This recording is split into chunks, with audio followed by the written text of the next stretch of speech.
आज हम next class start कर रहे हैं और जैसे कि हमने लास्ट क्लास में चॉपर को स्टार्ट किया हुआ था, तो वही जो चॉपर था आज हम उसकी क्लासेस को आगे कंटिन्यू कर रहे हैं। आपको थोड़ा सा और क्लियर होगा यहाँ पे। कल तो हमने बस उसका एक इंट्रोडक्शन दिया था। देखिए सबसे पहले मैंने बताया था कि जो चॉपर होता है एक्चुअल में जो ये वोल्टेज को कंट्रोल करता है ना। जैसे हमने बोला था कि लेकिन यह है कि वोल्टेज को कन्वर्ट नहीं करता है।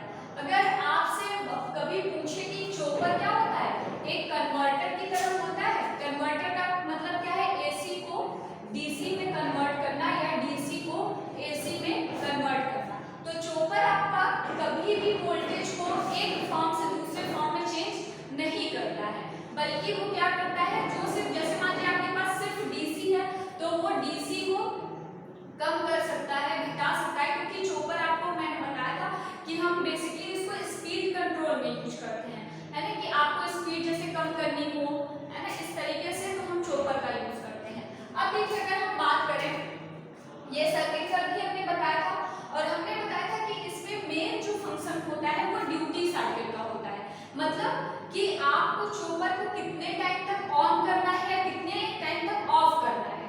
बेसिक दो ही इंपॉर्टेंट फंक्शन है, क्योंकि टी ऑन और टी ऑफ को ही कंट्रोल करके आप उसकी वोल्टेज को कंट्रोल कर सकते हैं। मतलब आप क्या कर रहे हैं, सेल्फ कंट्रोल्ड बना रहे हैं। तो सेल्फ कंट्रोल का मतलब ये है कि आप उसको ऑपरेट करेंगे कि आपको कितने टाइम तक उसको ऑन रखना है या कितनी टाइम तक उसको ऑफ करना है। तो यही जो ड्यूटी साइकिल है यहाँ पे इंपॉर्टेंट, देखिए यहाँ पे जो एक हमने फॉर्मूला बताया वो फॉर्मूला आपका इंपॉर्टेंट है। या तो आपसे डायरेक्टली फॉर्मूला पूछ सकता है या तो उस पे बेस न्यूमेरिकल पूछ सकता है। तो अभी यहाँ पे हम उसका फॉर्मूला आपको बता दे रहे हैं। जो भी आपके पास ऑब्जेक्टिव क्वेश्चन जाएगा उसमें हम इससे रिलेटेड क्वेश्चन डाल देंगे।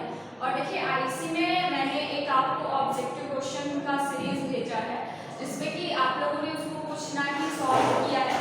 तो जितने भी ऑब्जेक्टिव आपको भेजे जा रहे हैं उनको आप एक कॉपी में अलग से नोट करके विद आंसर, है ना, क्योंकि हम मेरे पास जो क्वेश्चंस की सीरीज है उसको जैसे ही आपका सिलेबस कंप्लीट होगा उसको सॉल्व कराना स्टार्ट करेंगे।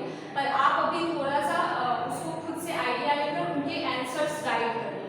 तो जब मैं बताऊंगी तो आपको समझ में आएगा कि आप कहाँ सही किया था, आपने कहाँ पे गलत किया। ओके, अब हम आते हैं इसमें। देखिए हमने बताया था कि जो ड्यूटी साइकिल का फॉर्मूला होता है ये क्या होता है, T on upon capital T. Capital T क्या होता है आपका, T on plus T of, है ना। मतलब एक साइकिल, ये पूरी एक कंप्लीट साइकिल है। ये तो केवल ऑन टाइम है ना, क्योंकि हमें मेन मतलब है क्या, ऑन टाइम से। तो हमने क्या ले लिया, ऑन टाइम ले लिया है। और यहाँ पे हमने क्या लिया, कैपिटल टी।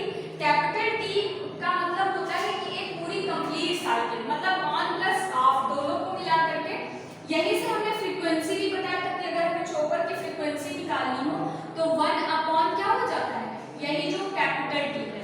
तो 1 अपॉन अगर हम T on plus T of कर देंगे तो ये चॉपर की फ्रीक्वेंसी पता चल जाए। अब देखिए अगर ये जो सर्किट है ना, यहाँ पे जो हम दे रहे हैं VDC वोल्टेज दे रहे हैं, यहाँ पे मान लीजिए हमको क्या मिल रहा है, लोड वोल्टेज मिल रहा है।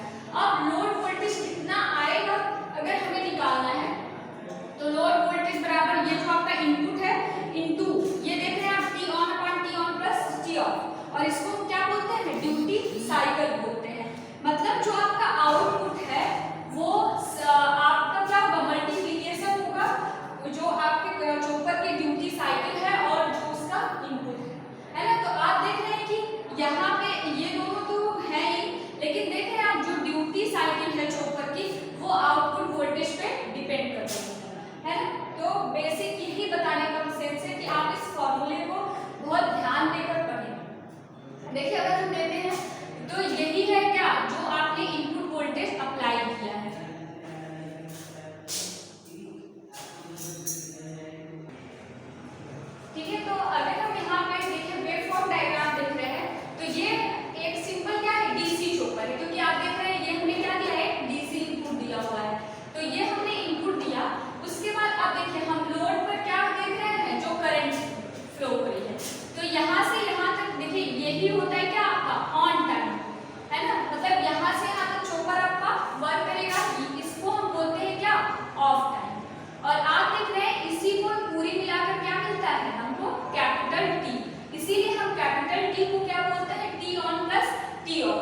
मतलब ऑन टाइम और ऑफ टाइम को मिलाकर क्या बनता है, पूरी साइकिल कंप्लीट होती है, कैपिटल।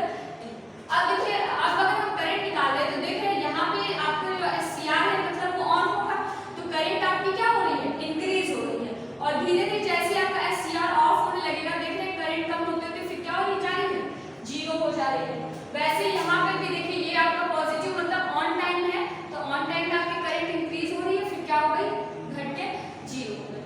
तो अगर हम देखें कि जो चॉपर का करंट है, चॉपर में भी क्या हो रहा है, इतना ये टाइम इसका क्या है, ऑन टाइम हो रहा है, और ये वाला क्या हो जाएगा, इसका ऑफ टाइम हो जाएगा, और यहाँ पे जो चॉपर है आपका क्या होगा, ऑन होगा।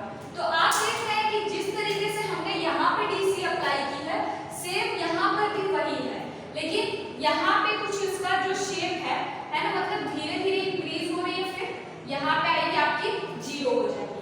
तो यहाँ पे जो वोल्टेज लेवल है एक्चुअल में वो हमने उसको टाइम के हिसाब से कंट्रोल कर रखा है ना, मतलब हमने पहले इस तरीके की पल्स दी थी, उसके बाद चॉपर के द्वारा हम उसके जो वोल्टेज लेवल है उसको चेंज करके है ना, ड्यूटी साइकिल के थ्रू उसके वोल्टेज को हम क्या कर देंगे, कंट्रोल कर लेंगे। तो ये चॉपर का आपके बेसिक आइडिया है। इसमें जो बेसिक है आपका इम्पोर्टेंट है वो फॉर्मूला है, इसको बताने का मतलब सबसे पहला फॉर्मूला ये था।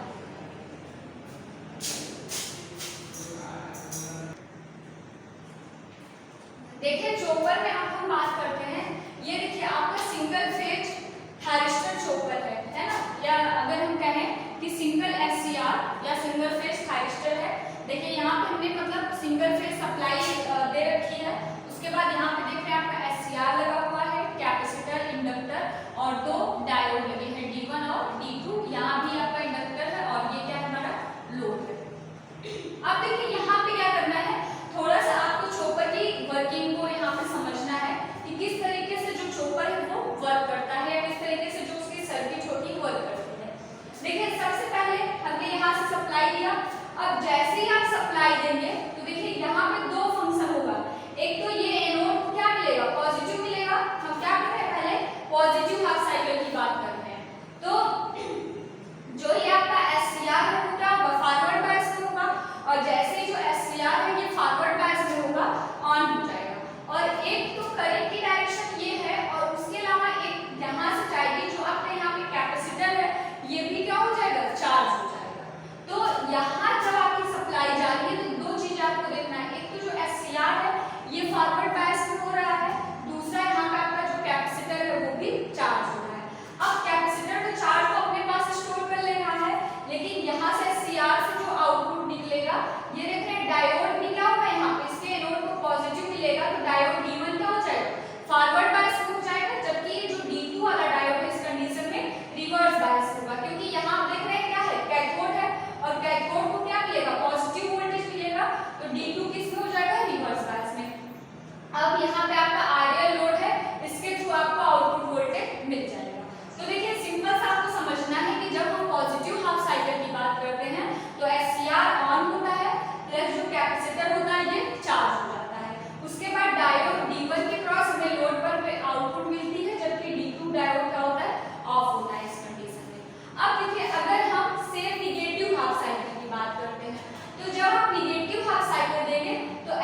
हमने हर बार बस SCR की वर्किंग को ही मेन फंक्शन हर जगह रखा है।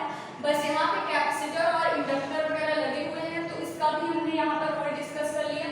कैपेसिटर चार्ज स्टोर करने के लिए लगा हुआ है, और यहाँ पे जो आपका REL लोड लगा हुआ है, तो ये क्या करता है, सर्किट में रेजोनेंस मतलब ऑसिलेशन करा देता है, जिससे कि करंट क्या होती है, धीरे धीरे एक जीरो में जाने लगती है। तो ये हमने देखा सिंगल SCR का यूज करके चॉपर बनाना। इसके अलावा 2 SCR का भी यूज करके हम चॉपर बनाते हैं, है ना। लेकिन आपका ऑब्जेक्टिव पेपर होना है, तो ऑब्जेक्टिव पेपर में आपसे सर्किट डायग्राम नहीं पूछ सकता, मतलब इतना नहीं इम्पोर्टेंट है। बट हाँ ये है कि आपसे छोटे छोटे सर्किट्स को पूछ करके मतलब बना करके आपसे पूछ सकता है कि ये किसकी सर्किट है। जैसे हमने यहाँ पे चॉपर बना दिया और हम पूछे कि ये किसकी सर्किट है, तो आपको पहचानना आना होना चाहिए कि क्या है, ये चॉपर है। आपको क्या देखना है, SCR तो सब में लगा होगा जितने भी आप सर्किट देखे, लेकिन यहाँ पे एक्स्ट्रा क्या है, 2 डायोड लगे हुए हैं और L और C भी लगा हुआ है किसके, SCR के पैरेलल में। जब आपको SCR के पैरेलल में क्या मिल जाए, इंडक्टर और कैपेसिटर मिल जाए, तो आप चले जाइएगा ऑप्शन किसमें, चॉपर में। ठीक, तो यहाँ पे हमने इसको डिस्कस किया। अब इस चैप्टर में बस एक लास्ट टॉपिक आपका बचा हुआ है, डुअल कन्वर्टर। तो जो डुअल कन्वर्टर है, नेक्स्ट क्लास में हम उसको खत्म करेंगे और इसके बाद ये चैप्टर आपका क्लोज हो जाएगा। इसके बाद बस एक चैप्टर आपका बचा हुआ है। तो अब क्या है कि आपके एग्जाम्स मतलब प्री बोर्ड वगैरह होने वाले हैं, तो उसमें आपका जिस तरीके से पेपर आएगा ऑब्जेक्टिव के, तो अभी हम वीकली या मतलब 1 डे गैप करके आपको ऑब्जेक्टिव क्वेश्चंस को भेजेंगे और आप उन ऑब्जेक्टिव को सॉल्व करते रहिए, बाकी जिससे आपको प्री बोर्ड में हेल्प मिलेगी। और जितने भी ऑब्जेक्टिव क्वेश्चंस भेजे जा रहे हैं, उनको एक कॉपी में एक अलग से नोट करके और फिर आप उसके आंसर को खुद से राइट करें, है ना। अगर आप ऐसे सारे वीडियोस नहीं देखते हैं, तो मान लीजिए आपको जो ऑब्जेक्टिव के हिसाब से उसमें टॉपिक डला हुआ होता है, तो आप टॉपिक पे जाकर टॉपिक वाइज इस तरीके से कवर अप कर सकते हैं। तो ठीक है, अच्छे से आप स्टडी